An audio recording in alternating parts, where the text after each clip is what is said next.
Testing. It's picking up. Say something, Chris. Tatum 216, Blue Box, Adidas. So, this is Tatum 216 of the Skim Podcast. The other day, which was Thursday, August 13th, I had we usually record on Thursdays, but I missed episode a couple weeks ago, and I was gonna have to miss this one. So I was thinking like, I like missing episodes because I get to hear what the other guys are talking about and hear all the stuff y'all wrong about on the show. But a friend of mine is moving.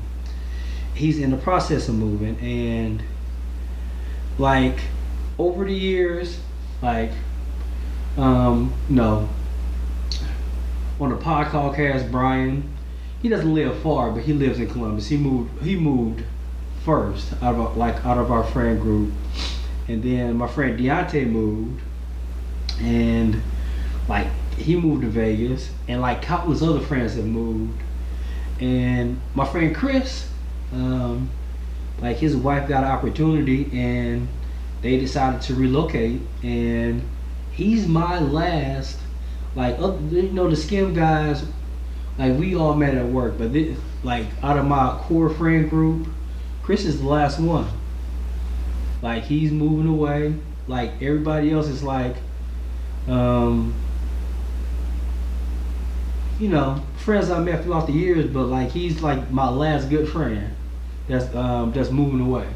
And during this time where, like during Corona, it's imperative to try to keep a connection. So this is like the beginning of that, because just before we start recording, this is like, I'm gonna try to get something going like this, and maybe I can help that along with him, because I don't know a ton, but my friend T does. So he can help out, and it's just important to like don't forget about like your friends and family, and you gotta put that extra hand out. You gotta kind of make that extra effort, because nothing's promised, and like when you appreciate a person, and like with family, you don't get to choose them.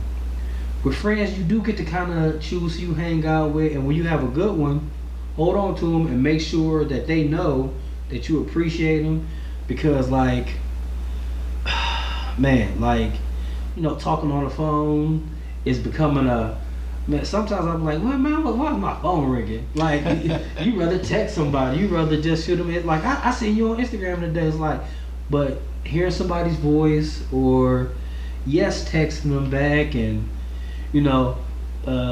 cause shit, you forget. Like, it's so much out there, but now more than ever, when they telling you to stay in the house, you're not able to check on your friends or family. And sometimes I look up like, shit, I haven't talked to my mom in 2 days. I ain't talked to my mom in 3 days. But we want that to stop, or at least try a little bit harder. I know Lunch the other day was saying like his dad called him, and he's like, what the hell, something wrong? His dad just wanted to call and check on him. Yeah. And so we're gonna start this conversation. I want to introduce a great friend of mine, a man that like I don't think I don't have any secrets from. Like, we've had a foundation of, I'm not gonna say a foundation, I'm saying like the gateway to our friendship was sneakers. Sneakers, yes. But like, it just blossomed into more. Yeah. Like I can talk to this man about any and everything, and it's kind of funny. Like it began on well, we'll get into how we met and everything, but I'm gonna let this man introduce himself, and you can if you want to put in your Twitter or anything, or any of your handles, because this man has a podcast too. So we're gonna have a chance to do all that, but first I'm gonna let him introduce himself. Well, what's up, y'all? My name is Chris Weathers. I'm also known as Shorty C94. That is my handle on Instagram as well as Twitter. I even think that's my Facebook /Shorty C94. I think that is that as well. But I have a podcast I've been doing. It's not as consistent, even close to as consistent as Skim or Stays Crunchy and Melt. What this is. I've kind of tried a couple of different formats, and I'm about to go through a relaunch and kind of bring a video aspect of it and tie my podcast, which is Nike or Die, to my YouTube channel. My YouTube channel is just Chris Weathers. So do a lot of sneaker reviews and a lot of sneaker related content. On YouTube as well. Yes. YouTube, man, I enjoy those videos. I remember, my son coming to me like, "What you watching?" I'm like, he's like, "Is that Chris?" I'm like, yeah, that's Chris on there talking about some shoes. Not only am I trying to support a friend, but it's also an interesting conversation. So those are also pretty good. Yeah. I'm really happy to be here and to have this convo with you. I'm a little sad that we're relocating, because part of me just I'm still kind of unsure, but it's just another time where I'm being forced out of my comfort zone and to be uncomfortable instead of comfortable. So we'll see what happens. I kind of feel like I know like the other day I came over here and I didn't want to, I know you have so many friends. Let's start off with that. We can talk about that, because everybody always say I'm so friendly and stuff. I am more polite than anything. I can talk to anybody and I can get along with anybody, but you try to get off their presence like you're like a grizzled kind of guy, like, nah, get out of here. But you are very friendly. Once somebody gets to know you, it's over. You are one of the most compassionate guys I ever met when it comes to once you get to know somebody, it's over. Really? It's you're everybody, well, he a teddy bear. This one. Oh, okay. Once somebody get in with you and you find out that they cool, you cool with them. Before then, it's get out. It's definitely get out my face. But when somebody gets to know you, it's always a pleasure to see the people, just the amount of not friends but family and connections that you make with people. So a lot of it's through sneakers. Sneakers has brought me a lot. Just between that, just some of the jobs I've been fortunate to hold in this city. Those two things have brought about a lot, but it's all about making relationships. I feel like, which ultimately is another reason why I don't want to go, because I'm going someplace where I don't know anyone, and I don't have any connections. So I got to make them and kind of start from the ground up. Yeah, and I know in your field, because you've worked retail in an industry that has changed so much. I met you at another retail place, but you working in sneakers, you get a lot of fake friends. Oh yeah. And people who I feel like for the most part you've been able to weed out and not realize, well, I ain't gonna really mess with that person on that level. But the menagerie of multiracial people and just people of different backgrounds that you brought into your fold is amazing. Yeah. And I gotta say, for the most part, a lot of good, genuine people that I got to be around. I like this guy. This guy's cool. So I feel like you are a warm person inside that a lot of people don't get to see it, but because of a lot of the riffraff and nonsense. Yeah, because the CD Gabe exchange, it was a lot of riffraff and nonsense. Yeah, because Oh, okay. So I'll say how we met. In my mind, I know. After me and Chris were friends for many years, I told him this story. But like, so my first passion is movies. Okay. And when I got a place in my own in Maple Heights, that's in Ohio. It's a suburb of Cleveland. Because believe it or not, Chris, nobody from Cleveland listens to this show pretty much. Like we do have Cleveland listeners or local listeners, like from friends and people who branched off. But like, we took a trip down to like Maryland. Like in DC, and that's like where one of our biggest locations were, where we got the most hits. That's a beautiful area.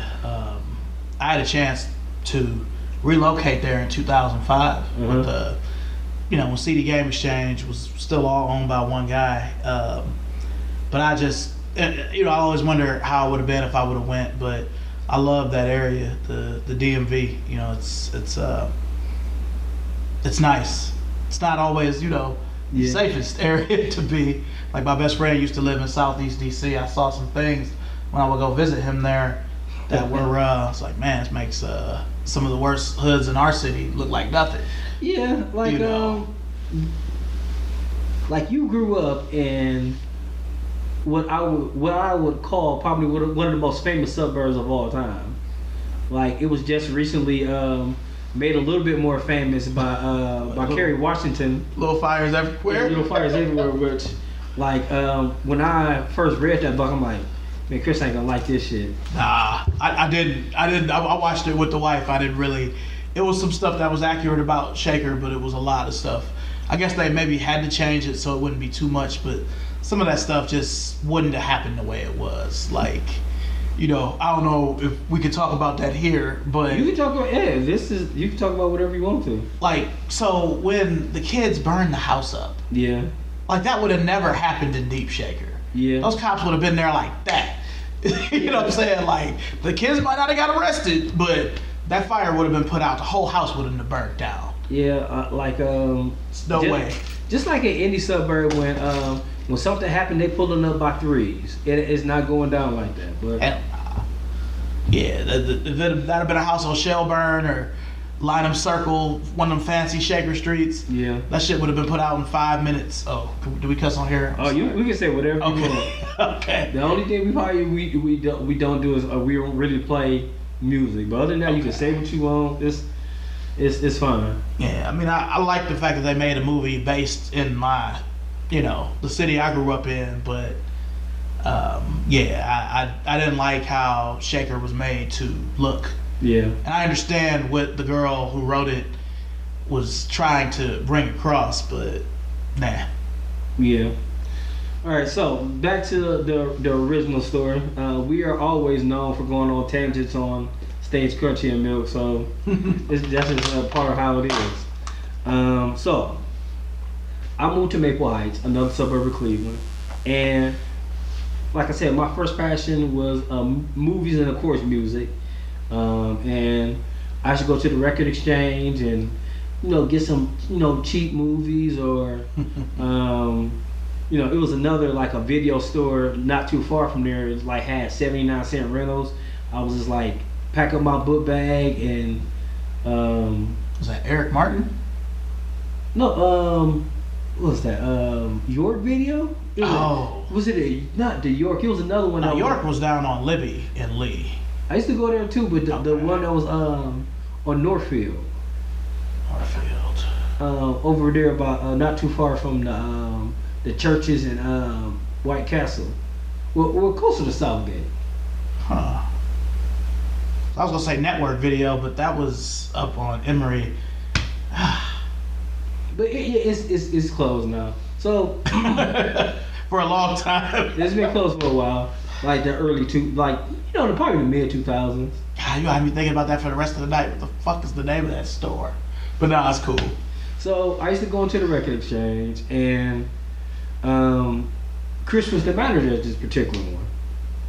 And man, I used to go in there and get stuff, and I remember I don't know what I was asking for, but the manager there was like, man, somebody help this dude with the ball on his hat. And I was like, what's wrong with this dude?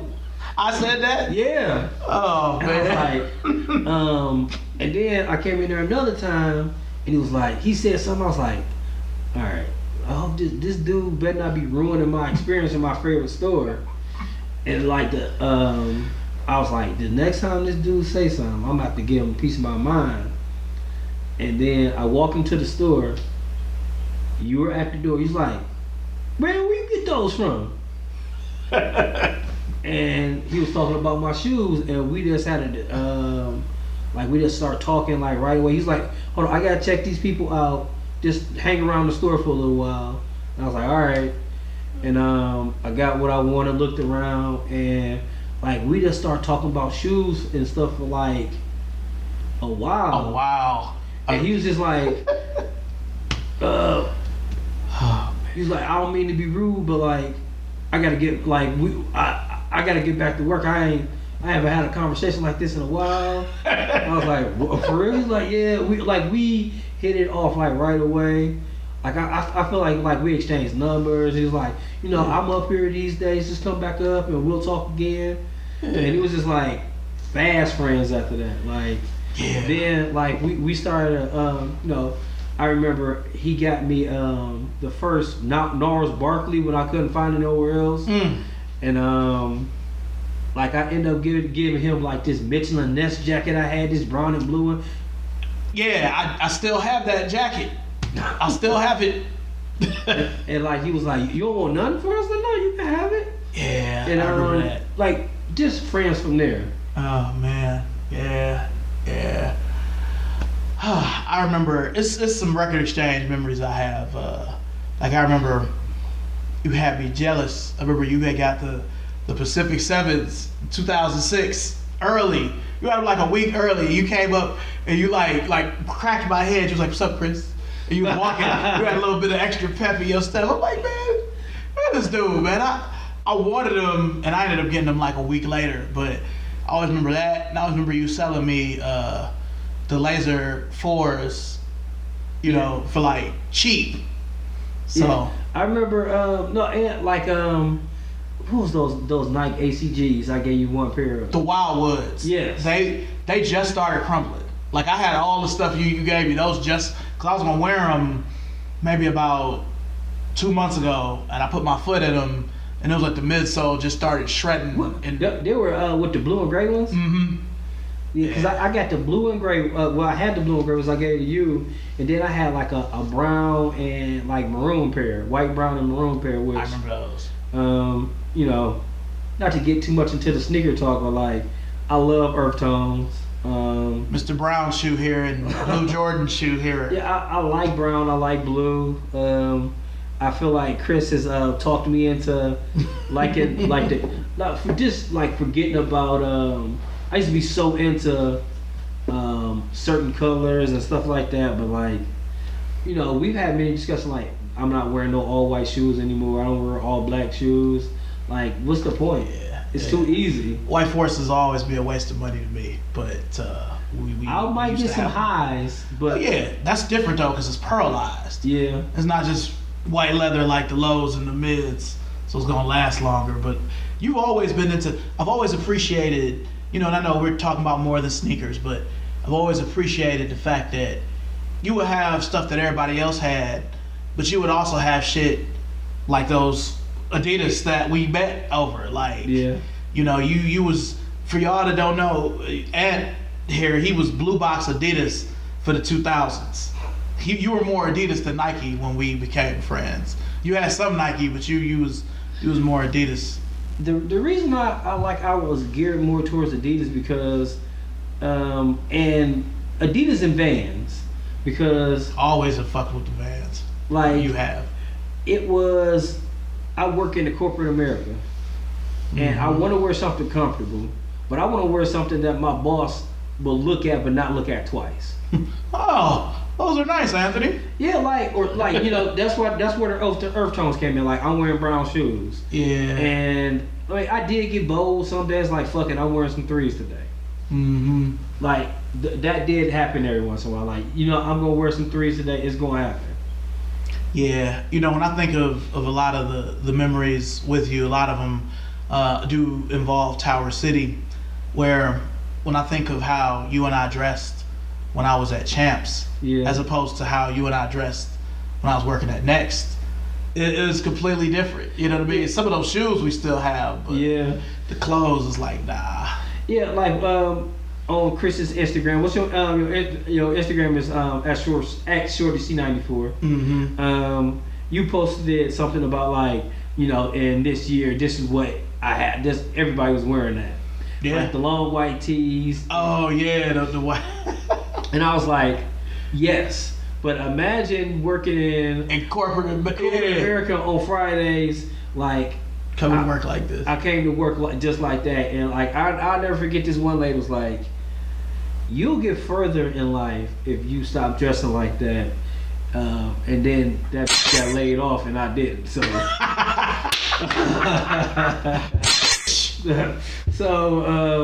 like I do remember those times. Like I still wanted to be myself. Still, like yes, I got away with wearing some of the. Like some Vans and Adidas, like I stuck to the earth tones, stuck to stuff simple because I wanted to still be a young black man like that still wanted to feel fresh and fly, but not lose my livelihood over it, So I just remember spending a lot of money on Timbs that I'm like, man, you had so many Timbs. I remember that. Yeah, because you could get away with it. I feel like they changed some of the rules because of me, the dress code, because they put those like guidelines like no construction boots. You're the Iverson or Rasheed Wallace of they got a dress code because of you, just like Iverson. Oh man. Yeah, that will be cut out. That's funny. Oh, my bad. It's alright. But yeah, I said I'm sorry. It is not the person who's going to be editing this show. He'll definitely cut out. There's no worries. Oh man. But it was a good time, and like Chris mentioned, he worked in Tower City for a little while. He had a couple stints at different companies there, but like he worked at a store in Tower City, and it was just like. Well, shit, my best friend works at a store down here. It was just like, I spent my lunch breaks down there sometimes a whole hour. Yeah. So it was like I took both my 15-minute breaks there, just talking and, Especially at Next, we used to have a lot of conversations. You really kept me together down there. Yeah.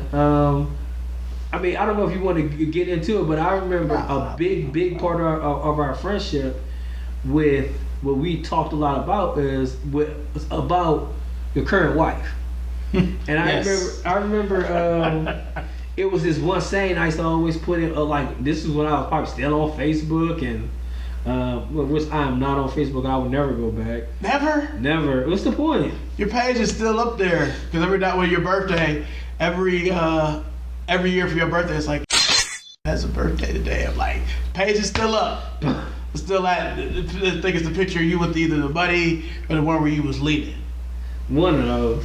But I remember just like with anything, like we said, we talked about everything. We stayed honest with each other, and not even honest to a fault, just honest, just always. And I remember like when I don't believe in talking shit about nobody's significant other, because I feel like they can offer you something that I can never offer you. One. Two, you talking shit about that person's wife or girlfriend or something like that, they gonna get with them still, and they like, man, you thought that about my girl? What the fuck wrong with you? When things are fine. Yeah. So, even if you do feel like, which I didn't, but even if you feel like that person's not right for that person, you have to let your friends figure it out. And I just remember as I always say, just stay strong. Yeah, she brings that up from time to time, but not. It's more. It's I know a joke. It's a joke. Stay strong anytime I bring you up. But I appreciate that because there's somebody that we both know who he's said some things about my wife, and I've kind of had to get him together on that. Where it's like, look, man, It's still my wife. Yeah, that's still my wife, bro. You know, I got love for you, but I can't have you talking about her that way. I kind of feel like when a person's with another person, like I feel. I mean, it's just a certain level of respect I have to give her, no matter what the situation is, and like you have a special place in her heart and vice versa. So she has to have a special place in my heart. Yeah. Not nothing wild, but like that's my boy's wife. Like Yeah. I try when I'm calling him or talking to him, I'm trying to consider her feelings too. And I mean, And everybody just doesn't do that. yeah.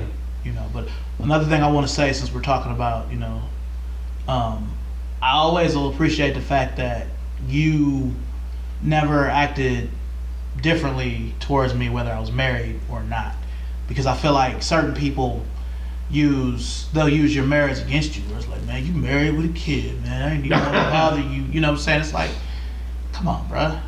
I'm still me. You know, I may not have as much time to hang around, but I'm still the same person. And some people get it, and some people don't. So I kind of feel like people who don't get it, kind of just don't want to get it. yeah, no, that's fair. That's fair. Because like everybody grows as a person. Everybody grows and like has different goals in their life and want to do different things. But like part of being somebody's friend is, you know, being able to have an unselfish. I mean, I hate using the word selfish because selfish is only a bad word out of somebody else's mouth. Yeah. Because in all honesty, being selfish is needed a lot in life sometimes. Yeah, sometimes you have to be selfish, and you know, I feel like for me, I've had to sacrifice a lot for my family, you know, my parents, my sister, you know, some other people, to the point where now I have to be that way, where all I think about is me and my family. You know, I can't keep considering, you know, what my parents may think or what my sister may think, or you know, this person or that person. You know, selfish can be good, you know, and I'm glad you said that. Yeah, and like I said before, they can offer you something that I never can. Yeah. I can only give you so much companionship. Yeah. And like I said, when you just for everybody, I just feel like being supportive is always words. Yeah, I mean, it can be actions too, but I mean, not even actions, just like being there, just like or just try understanding, because like whenever somebody meets somebody new, that's a good ass feeling. Oh yeah. And when you're friends with people, and I mean everybody don't have friends, like damn nigga you been gone, like you meet someone, like I mean I feel like when you little and you get the new game from Nintendo. Like you gonna be playing it a couple more hours, doing it a couple more times than you normally would. You pick up the sticks for a little while. Same thing in a relationship, or when you just talking to somebody. It's like you, and as people who love things like we do, like sneakers, it's like I'm gonna like this for a little while. Yeah. Get over it. And if you don't understand that as a friend, excuse me, that's just not a great quality. Nah. Yeah.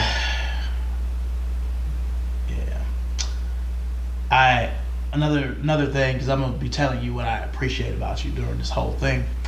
You've never tried to big time me. Okay. You know what I mean? Like, I feel bad you telling me years later how I came off to you, and I've kind of re-met a lot of people from those days. Like,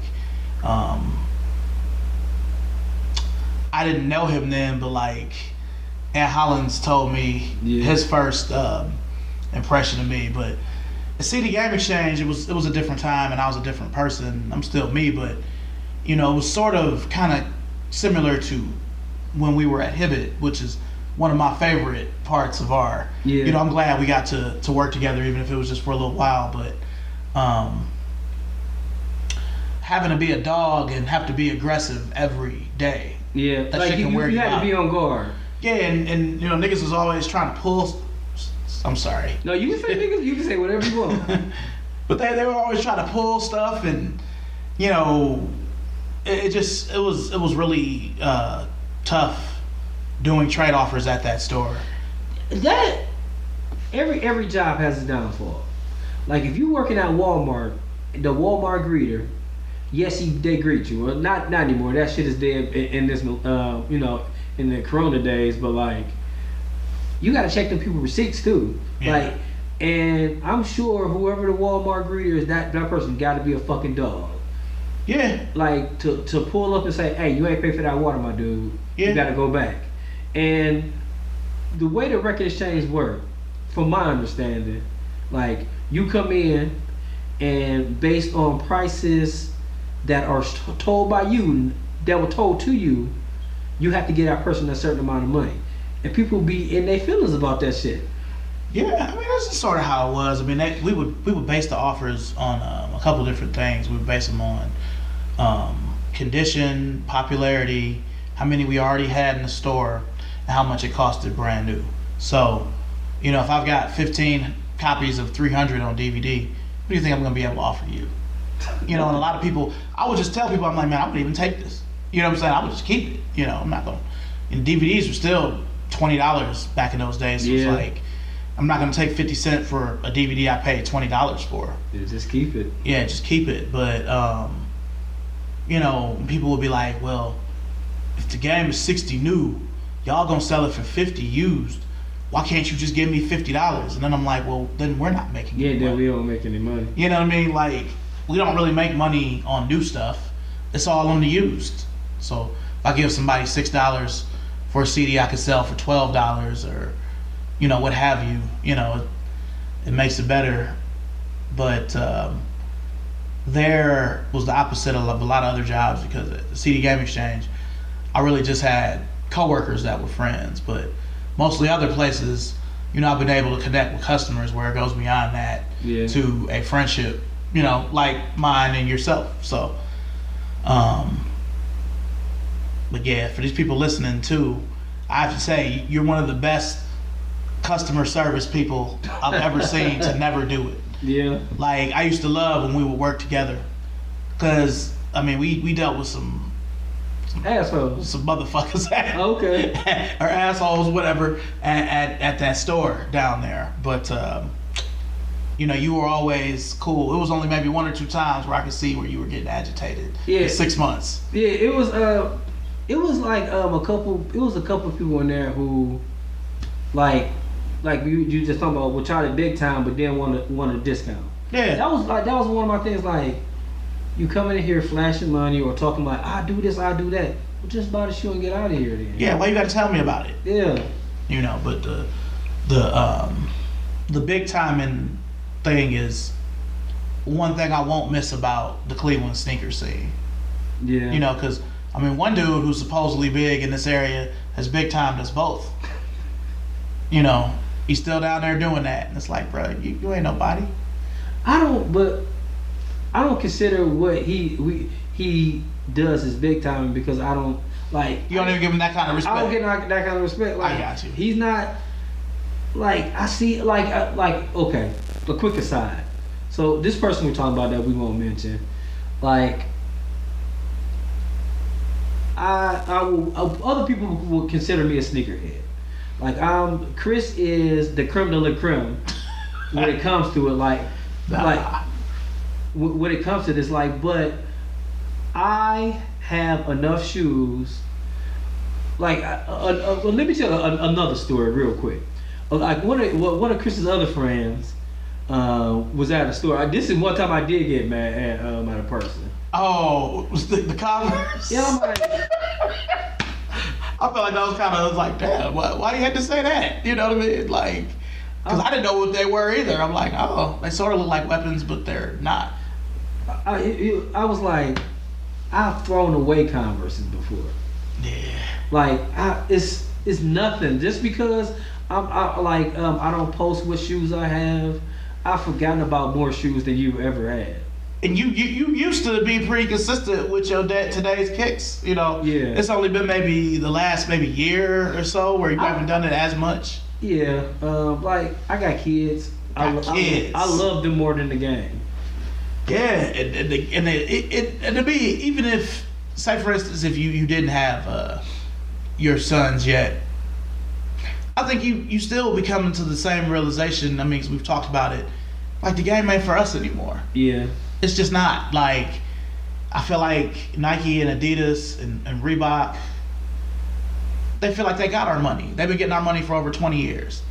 Now they want Isaac's money. They want, you know what I mean? They want him to ask me to go spend that money I would be spending on my shoe on his shoe. Yeah. You know. But fortunately for me, he only wants white Forces and wheat Timbs.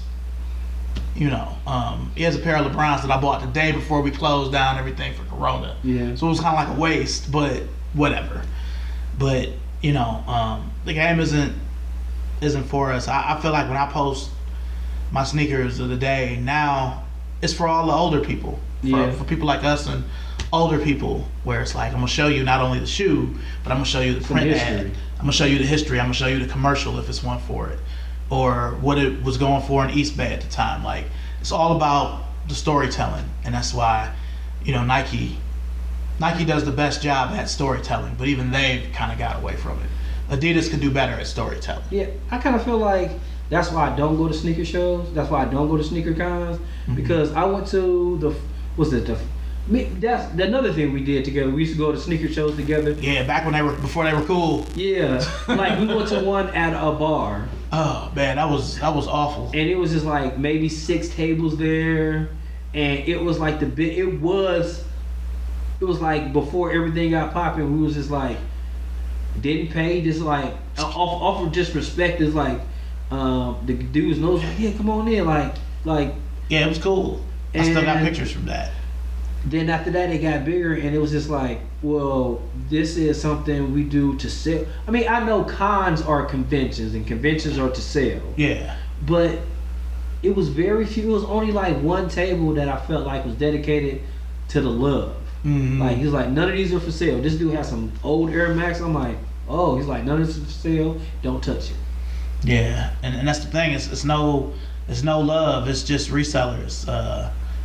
You know, because now with certain sneakers from our era, from the late 80s, early 90s, the 90s period, you know, if they bring back a Air Max Pro Streak, it's not enough people like us to buy it for it to be successful. Yeah.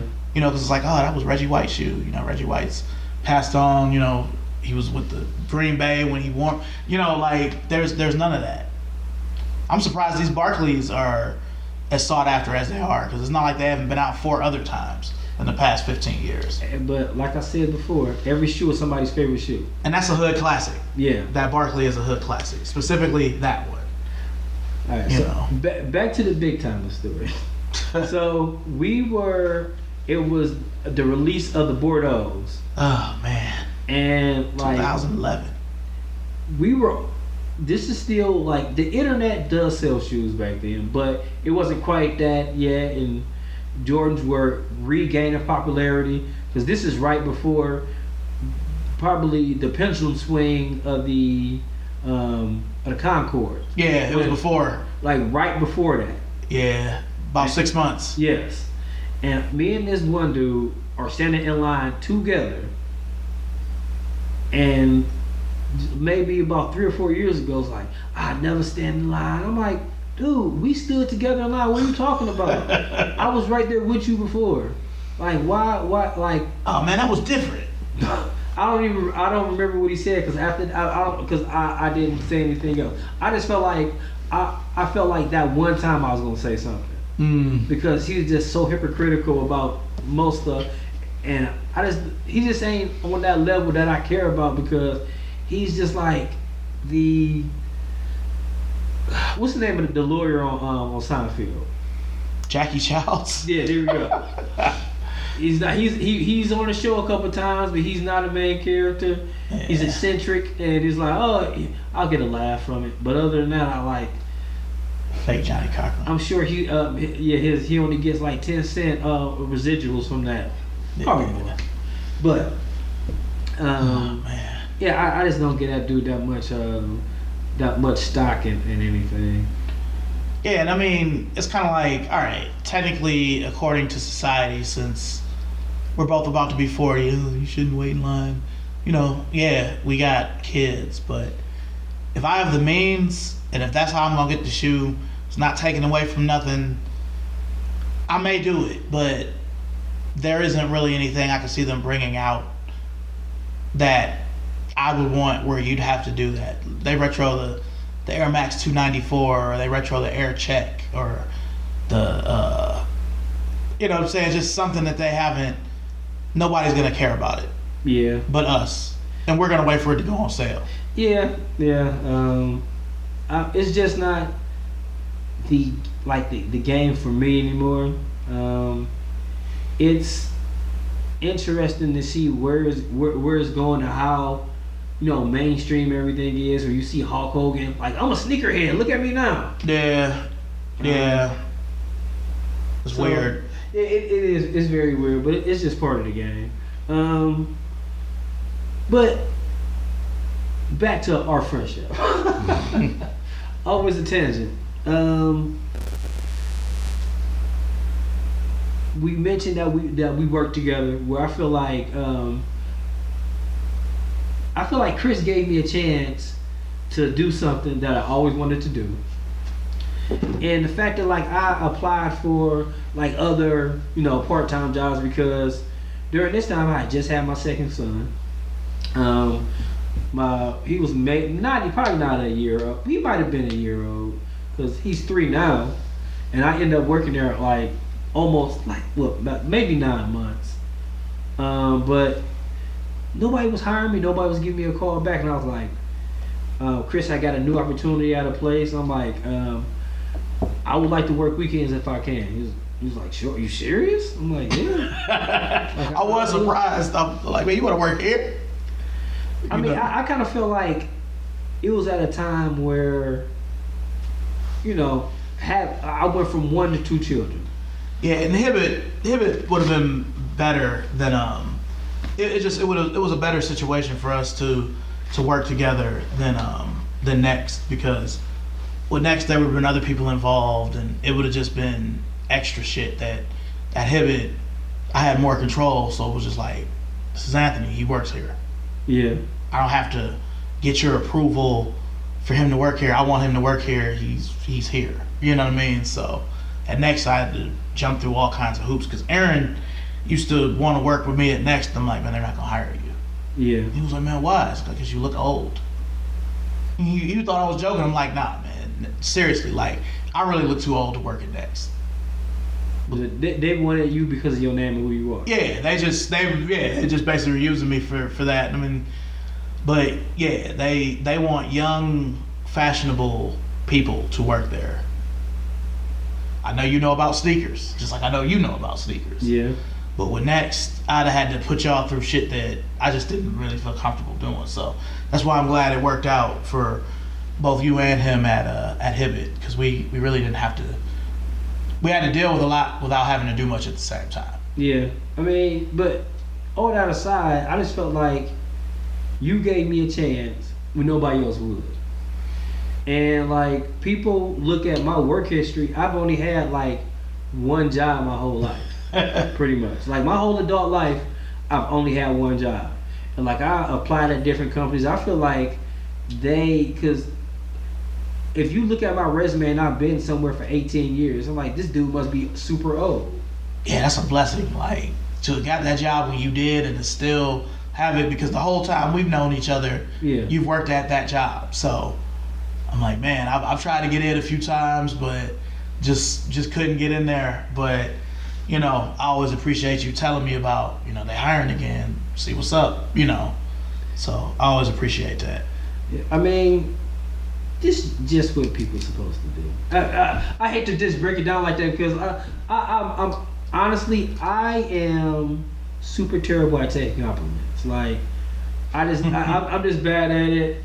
I don't know what to say when people say nice stuff about me. I don't feel like I'm a bad person or nothing like that, but I'm just like, oh shucks. I guess. I mean, Yeah. No, that's true. Because when I was like, man, you are really good with the customers. I mean, you so nice, and that's when you hit me with the. Actually, you're nicer than I am. I'm just more polite than you. And that really kind of got me off balance. I'm like, damn, what do you mean by that? And then I really sat and thought about it, and I'm like, because you're like, I'm not really that nice. I'm just polite. I'm like I feel like I'm clinical at times. I'm able to just box up my feelings and box up my emotions and just be a vessel at times. Yeah, because I don't think that I've ever seen you like at the height of your anger. You've seen me angry plenty of times. Yes, I got I know other than one time, like you really haven't really seen me sad either. Like my brother died during our friendship. Yeah. And like you were one of the only people like I talked to about it. You're probably one of my only friends, other than like Brian and Deontay and them, that knew my brother too. He was like, yeah. I knew that dude forever. That's your brother? Yeah, I never knew y'all were brothers because I would see him all over the place. And yeah. I remember being at CVS and, you know, because we've talked about sneakers before. Yeah. You know. And honestly, like, that's part of where I got my love for sneakers and stuff from, because my brother promised me he was going to buy me those, the Columbia 11s. Yeah. And he was like, I got them. I was like, you son of a biscuit eater. But yeah, you actually had a relationship with my brother before, because like he was like, that's your brother? I'm like, yeah. Yeah, I really didn't know. I was genuinely surprised. I'm like, man, I'd have never knew if you didn't tell me. Yeah, and like I just remember like letting you know what had happened. My brother died of complications of having cancer, and it broke me. I'm not the same. I'll never be the same. It's part of life. We lose people. You plan on losing a mother, you plan on losing a father and grandfather and all that, but you never think about you gonna lose your brother at 34. Yeah. My brother was only 34 years old, and sucked. But being able to just like, have you there and like talk to you when I needed talking, because like there's nothing you can say to anybody when that kind of shit happens. Nah, not at all. And like I said, it's nothing you can say. It's nothing you can do. Like I know, I don't want to get too sad up in this shit, but like when my mother passed, it's nothing nobody's gonna be able to do. Not even my kids. Yeah. Not my girl, not my kids. Like they have their relationship with her, and I have mine. And when it's over, it's going to be fucked up. Yeah. And I was fucked up at that point. And you had to be strong for her as well. Yeah. She just lost the son. Yeah. And that's part of life.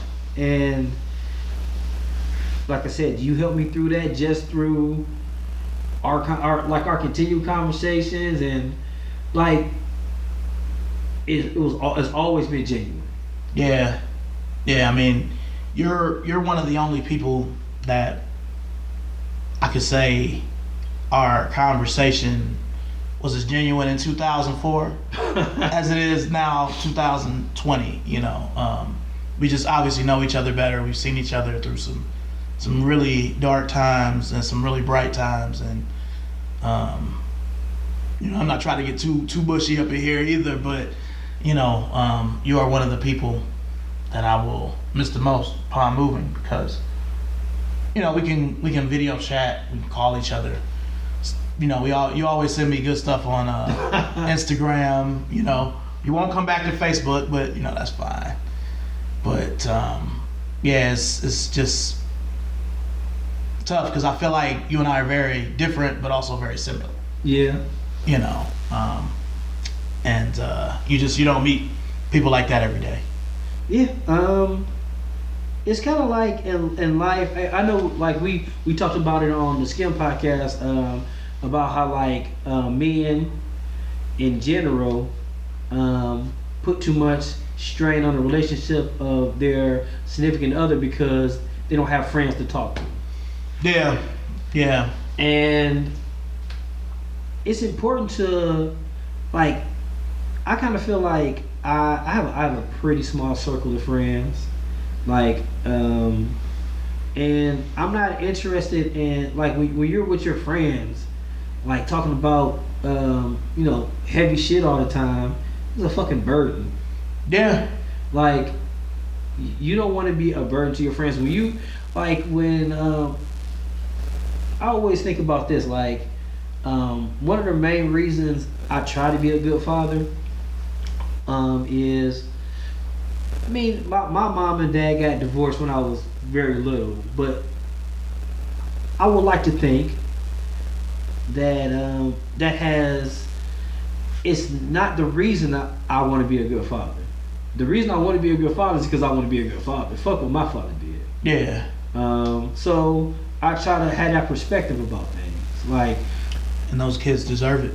yeah, they deserve it. They didn't actually come in this bullshit. But like, I just want to be a good father because I want to be a good father. My kids are pretty cool for the most part. Nah, man, you're like you've definitely jumped.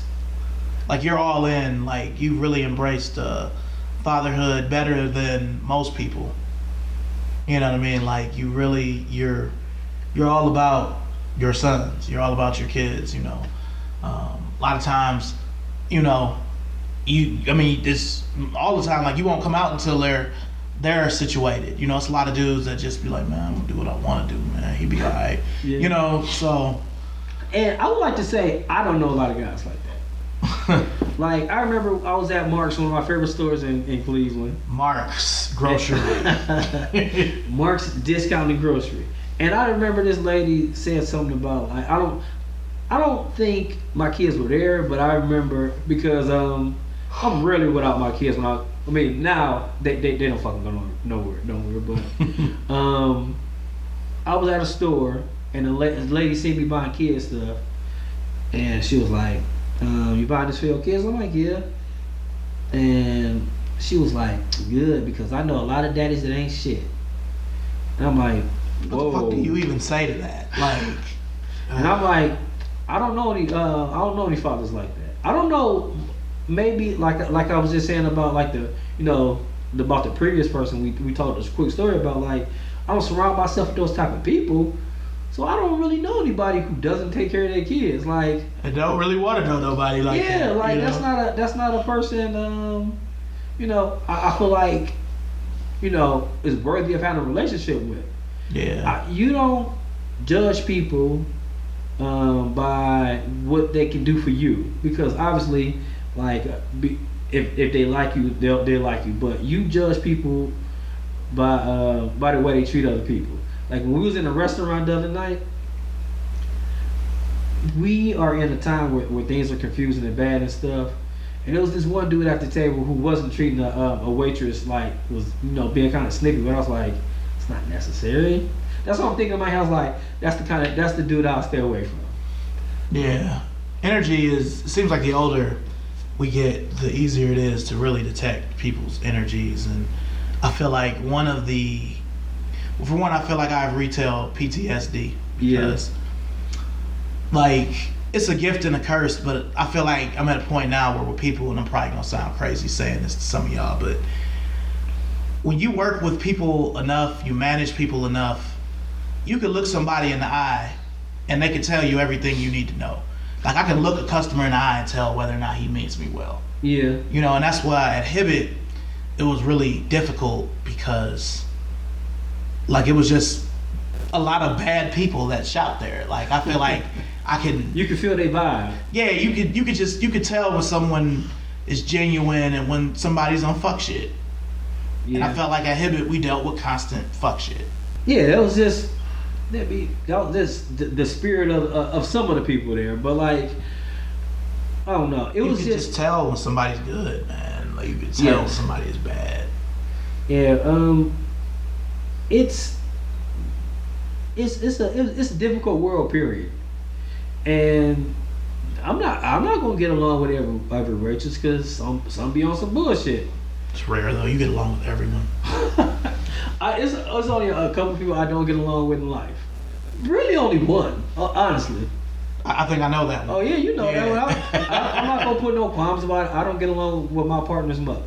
The only person in my whole entire life was just like that person is just not a person I get along with at all. Hey, I'm really sorry that. Hey, you know what? It was bound to happen somewhere in life, right? Yeah, cause I mean, I don't know. I don't see how anybody can't get along with you. Like I know that I could be a motherfucker. I'm petty. I can be condescending. I can be selfish. I can be a lot of things where people will be like, because I used to really wonder, like, it's always been so easy for people to not, like, yeah, I don't fuck with Chris. You know, I don't fuck with him like that. You know, he be, you know. But like, I get it. I mean, you're bristly at first, but it's like that's another time where I kind of feel like if you judge right away, you know, I am that type of person where I feel like I don't mind being judged right away. I don't mind if you don't like me for the most part, because then you don't get to have what's great about me. Yeah, you just judging a book by its cover. You don't know what's inside. Yeah, and the reason that you know, when you don't get along with like your partner's mother, like you see the good shit I do every day, and you just you're willfully ignorant. Yeah, I mean, I just think that, and I don't know about her specifically, but I do feel like with a lot of women, I think a lot of women are comfortable in conflict. Like, it don't matter what you do or how good of a father you are, it's still not going to be right, because conflict is all she or women like that may know, because, you know, you still got women running around out there that think that they're in a real relationship because they do put their hands on them. Yeah, he don't love you if he don't hit you. Like, I know women that believe that silly shit. Yeah. You know, sad as that is, that it worked for me. Yeah, one of my first girlfriends like said that shit out loud, and I was just like, okay, I can't be with you. Yeah. Like man, God has man, yeah, she was terrible. But anywho, just, and I know we're getting close to to the hour mark here, so I'll try to wrap it up some.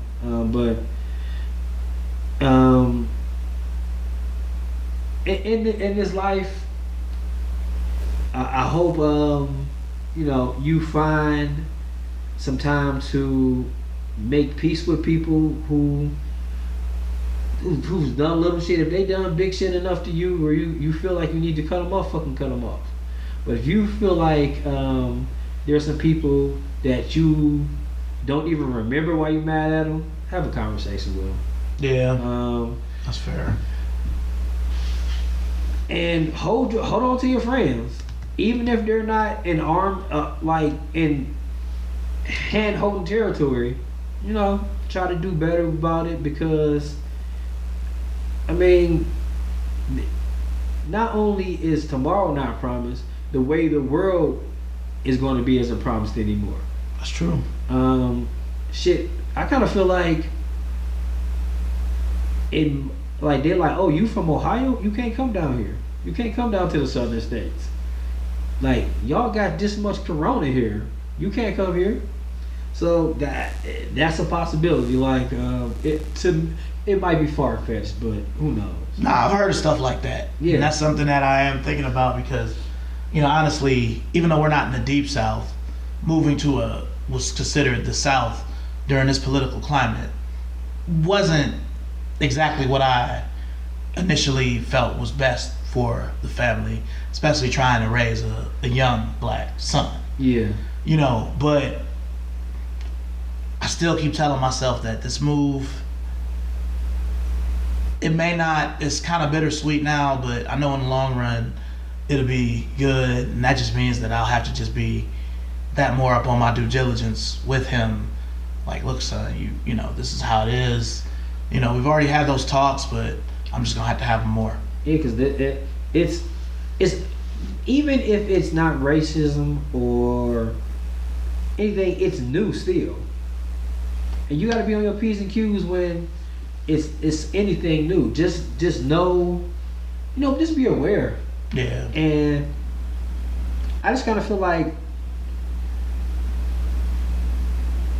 everybody that I have in my circle, T, Dan, Gabe from the podcast, you, my friend Brian, B-Dot. your B-Dot Starks, like, if you care about somebody, try to bring them close, because the phone does work both ways. But obviously, if you haven't picked up for a reason. Try to resolve it. Try to be better if that's what you want for yourself. Mm-hmm. You gotta either get off the pot or shit in this world right now. Yeah, I mean, like Tatum saying, you know, no tomorrow isn't promised. The world as we know it has already changed so much in the past almost 6 months. Yeah. You know, we don't know what's gonna happen. So to piggyback off of what he's saying, you know, it's wasted energy just spending time being mad at somebody when you could just be an adult and work it out. You know, some people, you can't work it out with them, fine. You know, you can't work it out with them, but you've done your part. The ball's in their court. Yeah. I kind of feel like in this world,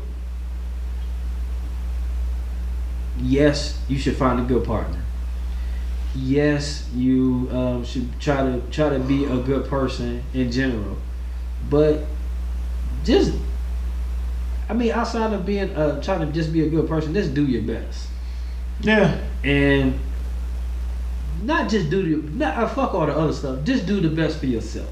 Yeah. That's all you can do. If you can go to sleep at night knowing that you did the best you could do at whatever it is you're into, that's all you can do. The softest pillow is a clear conscience. Yeah, you know, because yeah, and I mean, it seems like the older you get, the bigger the conscience gets. Oh yeah, like it's tons of shit that keeps me up at night, but it's nothing about the shit I did. Yeah, you know, it's also true that, and I'm sorry for yawning, I'm just old. Hear no evil, see no evil, speak no evil. It's true. Yeah. Well, we'll just leave it at that. Like, if you found this conversation interesting and you want to hear more from me and Chris, or you just want to talk to Chris about, like, you know, sneaker stuff, where can they find you at? Just Shorty C94 on Instagram. Instagram is probably what I'm most active on. Facebook, just Chris Weathers. I do have a Twitter, but it's basically just my Instagram in words. Shorty C94. YouTube, Chris Weathers. You know, it's been a little while. I did a video for the Vapor Max 2020, but it ended up being too long, so I don't know. I'm gonna have to relaunch that soon. Well, this is Anthony, or Tatum 216, and like, I hope you enjoyed this. I don't know if this is gonna be under the paywall or whatever. I guess Tia decided that, but it was something I wanted to do, something I wanted to try, and who better to start with than this guy? Just having a conversation about life, because it seems like that's what the listeners like, just hearing us shoot the shit. So I appreciate you guys. Thanks a lot. Take care. Hey, what happened to you?